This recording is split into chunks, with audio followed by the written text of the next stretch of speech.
ప్రియ సహోదరి సహోదరులారా, ఈ యొక్క ఉదయకాల సమయంలో మీ యొక్క అమూల్యమైనటువంటి సమయమును కేటాయించి దేవుని యొక్క వాక్యమును మాతో పాటు కలిసి ధ్యానించటానికి ఏకీభవించినటువంటి మీ అందరికీ కూడా ప్రభువైనటువంటి యేసుక్రీస్తు నామములో వందనాలు తెలియజేస్తూ ఉన్నాను. ఈ యొక్క సమయమందు కీర్తనకారుడు రాసినటువంటి 138వ కీర్తన 8వ వచన భాగాన్ని చదువుకొనటం ద్వారా మనము ఈ యొక్క ఉదయకాల ధ్యానమును ప్రారంభించుకుందాం. ఈ యొక్క వచన భాగంలో కీర్తనకారుడు ఏమంటూ ఉన్నాడు అనంటే, యెహోవా నా పక్షమున కార్యము సఫలము చేయును, యెహోవా నీ కృప నిరంతరముండును, నీ చేతి కార్యములను విడిచిపెట్టకము అని చెప్పి కీర్తనాకారుడు ఇక్కడ ప్రార్థన చేస్తూ ఉన్నట్లుగా మనం చూస్తూ ఉన్నాం. ప్రియ సహోదరి సహోదరుడా, మనం చదివినటువంటి యొక్క లేఖన భాగాల్లో మనకి ఒక విషయం అనేటువంటిది అర్థం కావాలి అని. దావీదు గొప్ప విశ్వాసముతో, గొప్ప నమ్మకముతో ఆయన దేవుని యొక్క సన్నిధిలో గోజాడుతూ ఉన్నాడు. దేవునిపైన దావీదునకు గొప్ప నమ్మకం అనేటువంటిది ఉన్నట్లుగా మనకి ఇక్కడ కనపడుతూ ఉన్నది. అందును బట్టియే దావీదు ఇటు రీతిగా ప్రార్థించగలిగాడండి. ఏమని ప్రార్థిస్తూ ఉన్నాడంటే, యెహోవా నా పక్షమున కార్యము సఫలము చేయును. ఏంటండి అంత గొప్ప నమ్మకం దావీదునకి? ఎప్పుడైనా ఆలోచించామా? దావీదు నేను విడిచిపెట్టబడినటువంటి వాడను కాదు, నేను దిక్కులేనటువంటి వాడను కాదు, అనాథన అంతకన్నా కూడా కాదు, నేను పేరు పెట్టి పిలువబడినటువంటి వాడని, ఎన్నిక చేయబడినటువంటి వాడని, చీకటిలో నుంచి ఆశ్చర్యకరమైనటువంటి వెలుగులోనికి తన యొక్క వాక్యము ద్వారా పిలువబడినటువంటి వారము అనేటువంటి విషయాన్ని దావీదు నమ్మి ఉన్నాడు కనుక అంత గొప్ప నమ్మకం అనేటువంటిది దావీదుకి దేవుని పైన ఏర్పడినట్లుగా మనం చూస్తూ ఉన్నాం. ఇంకా దావీదుకి ఎంత నమ్మకం ఉందంటే, దేవుడు నాతో ఉన్నాడు, నాలో ఉన్నాడు అనేటువంటి నమ్మకం ఉండబట్టే దావీదు నా పక్షమున యెహోవా కార్యము సఫలము చేయును అనేటువంటి ప్రార్థనను అక్కడ చేస్తూ ఉన్నాడండి. ప్రియ సహోదరి సహోదరులారా, మనం చేస్తూ ఉన్నటువంటి మన ప్రార్థనని ఒక్కసారి ఆలోచించినట్లయితే మన యొక్క ప్రార్థన ఎలా ఉంటుంది? దావీదు చేసినటువంటి ప్రార్థన వలె మన యొక్క ప్రార్థన ఉంటుందా? మనం దేవుని పైన అంత గొప్ప నమ్మకముతోనూ విశ్వాసముతోనూ ప్రార్థించగలుగుతూ ఉన్నామా? లేదు. కారణం, మనకెప్పుడు కూడా అభద్రత.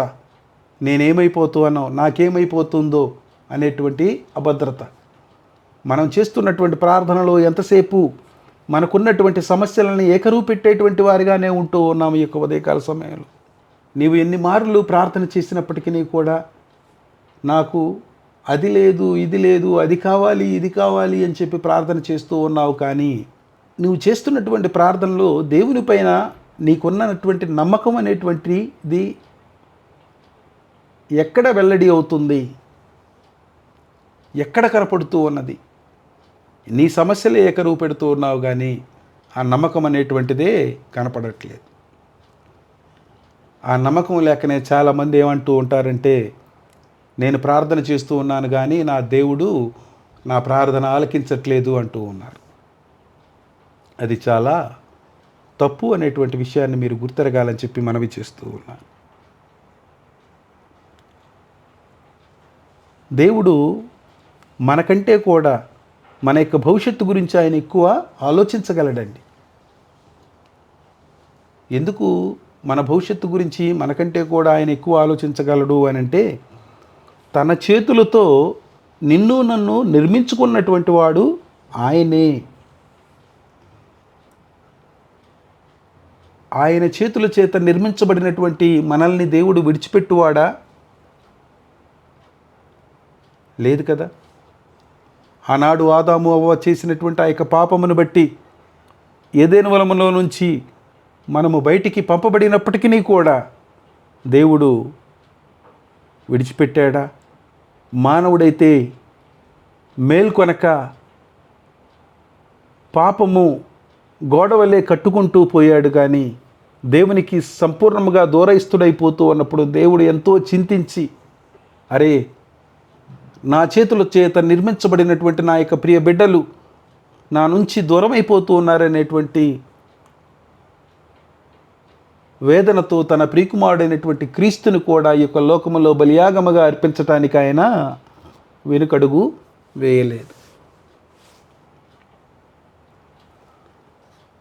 ఆ ప్రియకుమారుడు కూడా తండ్రి యొక్క చిత్తమును నెరవేర్చి మనందరికీ కూడా తండ్రితో సమాధానపరిచినట్లుగా మనం నిన్నటి దినమున విని ఉన్నాం కదా. ప్రియ సహోదరి సహోదరులారా, మన యొక్క దేవుడు కార్యము సఫలము చేయువాడని నేనే అనేటువంటి విషయాన్ని ఆయన తెలియచేస్తూ ఉన్నాడు. మనము చేసేటువంటి ప్రార్థనలో దావీదుకి ఎంతైతే నమ్మకం దేవుని పైన ఉన్నదో అంత నమ్మకంతో, అంతకంటే ఎక్కువ నమ్మకంతో ప్రార్థించేటువంటి వారిగా ఉండాలని చెప్పి ప్రభువుపేట మనవి చేస్తూ ఉన్నాను. ఈ యొక్క సమయంలో ఒక చిన్న యథార్థ సంఘటన మీ ముందుకు తీసుకురావడానికి నేను ఆశ కలిగి ఉన్నాను. ఒక దైవజనుడి దగ్గరికి ఒక యవనస్తురాలు వివాహం కావట్లేదు. ఆ దైవజనుడి దగ్గరికి వచ్చి ఆ యువతి, ఆ యవనస్తురాలు తనలో ఉన్నటువంటి బాధనంతటిని కూడా ఈ దైవజనుడి దగ్గర వెల్లడిపరిచినప్పుడు, వ్యక్తపరిచినప్పుడు, అయ్యా నాకు వివాహం కావట్లేదు, వివాహ వయసు దాటిపోతూ ఉన్నది, అందరూ వస్తూ ఉన్నారు, చూస్తూ ఉన్నారు, పోతూ ఉన్నారు, కానీ సంబంధాలు అయితే వస్తూ ఉన్నాయి, కానీ ఒక్కటి కూడా సెట్ అవ్వట్లేదు, నాకు పెళ్ళి అనేటువంటి యోగం ఉన్నదా లేదా అని చెప్పి ఆ యవనస్తురాలు దేవుని యొక్క సన్నిధిలో ఆ దైవజనుడి దగ్గర తెలియపరిచినప్పుడు ఆ దైవజనుడు ఆ యొక్క యువతిని వాక్యం చేత ధైర్యపరిచి చివరిలో ఒక మాట చెప్పాడండి. అమ్మా, దావీదు 138వ కీర్తనలో 8వ వచన భాగంలో నా పక్షమున కార్యము సఫలము చేయు దేవుడు సఫలము చేయును అని చెప్పి ప్రార్థన చేశాడు. అటు రీతిగా నీవు కూడా అదే నమ్మకముతో, అదే విశ్వాసముతో దావీదు వలె ప్రార్థన చేయమ్మా ప్రతిరోజు కూడా అని చెప్పి తెలియపరిచినప్పుడు ఆ యొక్క యువతి అలాగే ఆ యొక్క దైవజనుడి యొక్క మాటల ద్వారా ధైర్యపరచబడి ఇంటికి వెళ్ళి అదే రీతిగా తన యొక్క జీవితంలో ప్రార్థన చేయటం అనేటువంటిది ప్రారంభించి 3 మాసాల అనంతరం తిరిగి దైవజనుడి దగ్గరికి ఒక పెళ్లి పత్రికను తీసుకొని, వెడ్డింగ్ ఇన్విటేషన్ తీసుకొని దైవజనుడి దగ్గరికి రావటం జరిగింది. ఆ యొక్క సమయంలో ఆ యొక్క యువతిలో ఉన్నటువంటి ఆ యొక్క నమ్మకం ఏంటో తెలుసా? బ్రదర్, మీరు చెప్పినట్టే నేను ప్రార్థన చేశాను, దేవుడు నా పక్షమున నా యొక్క కార్యమును సఫలము చేశాడు అనేటువంటి విశ్వాసమును వెల్లడి చేస్తూ ఉన్నట్లుగా మనం గమనిస్తూ ఉన్నాం. ప్రియ సహోదరి సహోదరులారా, ఈ యొక్క ఉదయకాల సమయంలో దావీదు మరొక చోట కార్యము సఫలము చేయు దేవుని గురించి ఏమని రాస్తూ ఉన్నాడు అని అంటే 57వ కీర్తన 2వ వచన భాగంలో మహోన్నతుడైన దేవునికి, నా కార్యము సఫలము చేయు దేవునికి నేను మొర్రపెట్టుచున్నాను అంటూ ఉన్నాడు. ఎటువంటి విశ్వాసం ఇక్కడ వ్యక్తమవుతూ ఉన్నది అని అంటే దావీదు యొక్క మాటల ద్వారా, దావీదు యొక్క ప్రార్థన ద్వారా మహోన్నతుడైనటువంటి దేవునికి నా కార్యము సఫలము చేయు దేవునికి అని చెప్పి ఇక్కడ దావీదు ప్రార్థన చేస్తూ ఉన్నట్లుగా మనం చూస్తూ ఉన్నాం.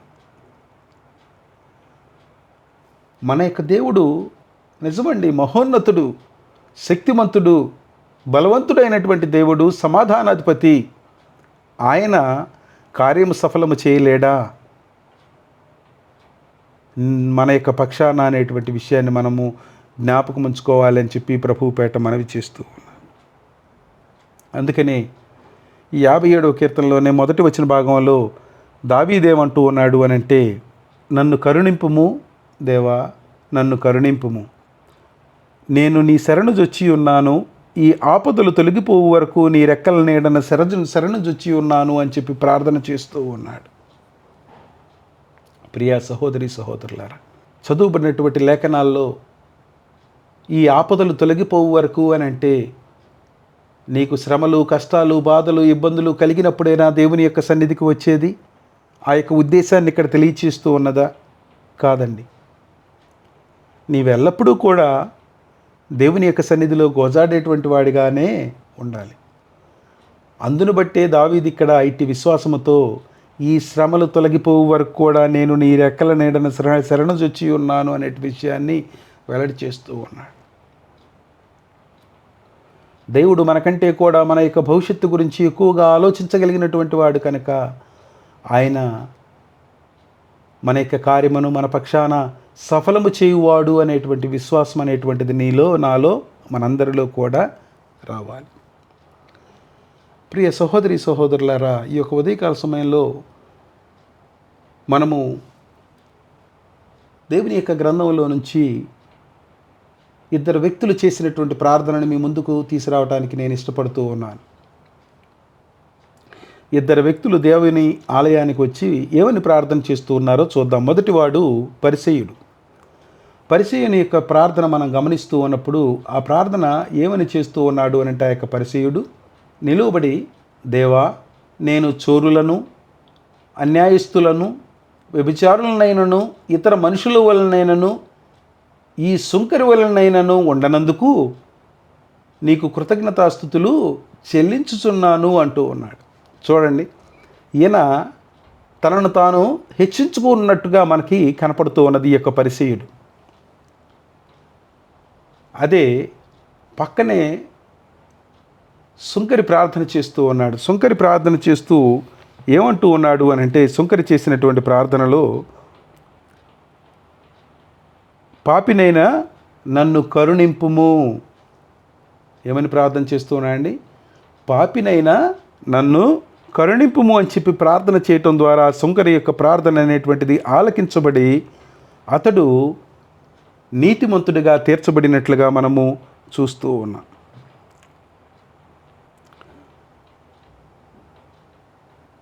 ఈ యొక్క సుంకరిలో అయితే తగ్గింపు స్వభావము, సంపూర్ణ విధేయత, సంపూర్ణ చిత్తమును గ్రహించుకొని ప్రార్థించినటువంటి వాడిగా సుంకరి మనకి కనపడుతూ ఉన్నాడు.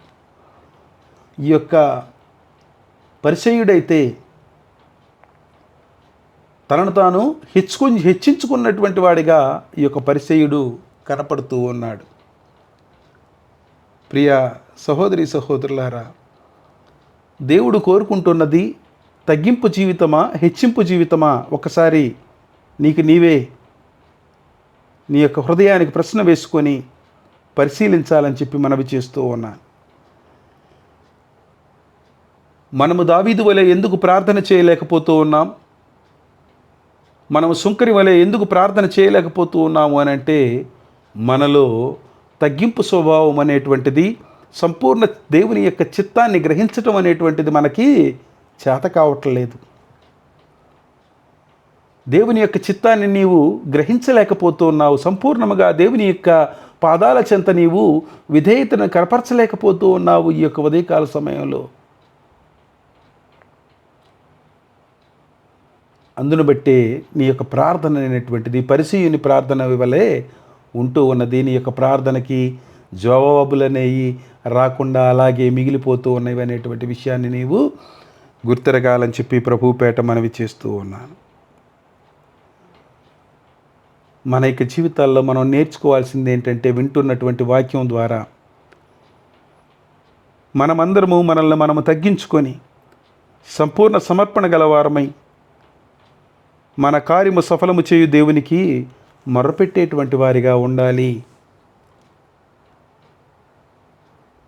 సంపూర్ణ విధేయత, లోబడేటువంటి స్వభావము, సుంకరి వలె తగ్గింపు జీవితం అనేటువంటిది కనపడాలని చెప్పి ప్రభువుపేట మనవి చేస్తూ ఉన్నాను. అట్టి ప్రార్థనను మనం చేసినప్పుడే దేవుడు తప్పక మన యొక్క ప్రార్థనలకి జవాబిచ్చేటువంటి వాడిగా ఉన్నాడని చెప్పి ప్రభువుపేట మనవి చేస్తూ ఉన్నాను. చివరిగా మనందరం కలిసి సామెతల గ్రంథము 3వ అధ్యాయము 6వ వచన భాగాన్ని చదువుకొని ఈ యొక్క ఉదయకాల ధ్యానమును మనం ముగించుకుందామండి.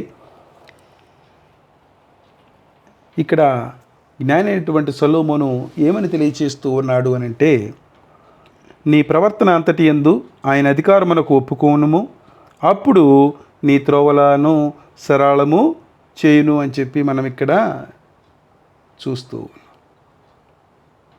ప్రియ సహోదరి సహోదరులారా, మన పక్షమున దేవుడు కార్యమును సఫలము చేయాలి అని అంటే, జ్ఞాని అయినటువంటి సొలొమోను తెలియచేసినటువంటి రీతిగా మన ప్రవర్తన అంతటి యందు కూడా ఆయన యొక్క అధికారమునకు మనం ఒప్పుకునేటువంటి వారిగా ఉండాలి. సుంకరి చేసినటువంటి ప్రార్థనలో ఏం కనపడుతూ ఉన్నదనంటే, జ్ఞాని అయినటువంటి సొలొమోను గారు రాసినటువంటి మాటల యొక్క ఉద్దేశం అనేటువంటిది సుంకరి చేసినటువంటి ప్రార్థనలో మనకు కనపడుతూ ఉన్నది అండి. ఈ సుంకరి చేసినటువంటి ప్రార్థనలో ఆయన దేవుని యొక్క అధికారం మనకు ఒప్పుకుంటూ ఉన్నట్లుగా మనకు కనిపిస్తూ ఉన్నది. తగ్గింపు స్వభావం అనేటువంటిది మనకి కనపడుతూ ఉన్నది. అతని ప్రవర్తన అంతటి యందును కూడా దేవుని యొక్క అధికారమును ఒప్పుకుంటూ, దేవా పాపినైన నన్ను కరుణించుము అని చెప్పి ప్రార్థన చేస్తూ ఉన్నాడు.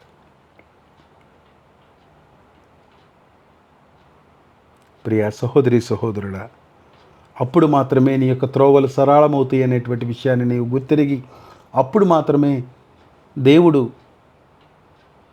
మన పక్షాన కార్యము సఫలము చేయును అనేటువంటి విశ్వాసము కలిగి దేవుని యొక్క సన్నిధిలో గోజాడేటువంటి వారిగా ఉండాలని చెప్పి ప్రభుపేట బ్రతిమలాడుకొనుచు ఉన్నాను. చిన్న ప్రార్థన చేసుకొని ఈ యొక్క వాక్య భాగమును మనం ముగించుకుందామండి. సర్వోన్నతుడా, మా ఘనమైనటువంటి దేవ, నీ ఘనమైన శ్రేష్టమైనటువంటి నామమునకు వేలాది వందనములు, స్తుతులు, స్తోత్రములు నాయన. ఈ యొక్క సమయంలో నీ యొక్క వాక్యమును మాతో పాటు కలిసి ఏకీభవించి అధ్యయనం చేసినటువంటి మా ప్రియ బిడ్డలందరినీ బట్టి కూడా నీ యొక్క సన్నిధిలో విజ్ఞాపన చేస్తూ ఉన్నాం. మా ప్రభువా, మా యొక్క జీవితాల్లో కార్యము సఫలము చేయును దేవుని అందలి గొప్ప విశ్వాసం అనేటువంటిది కలిగి ఉండాలని, ఆ యొక్క కార్యములు సఫలము చేయబడాలి అని అంటే మా యొక్క జీవితాల్లో మేము సంపూర్ణ దేవుని చిత్తమును గ్రహించుకొని తగ్గింపు స్వభావముతో మా ప్రవర్తన అంతటి యందును కూడా నీ యొక్క అధికారమునకు ఒప్పుకొని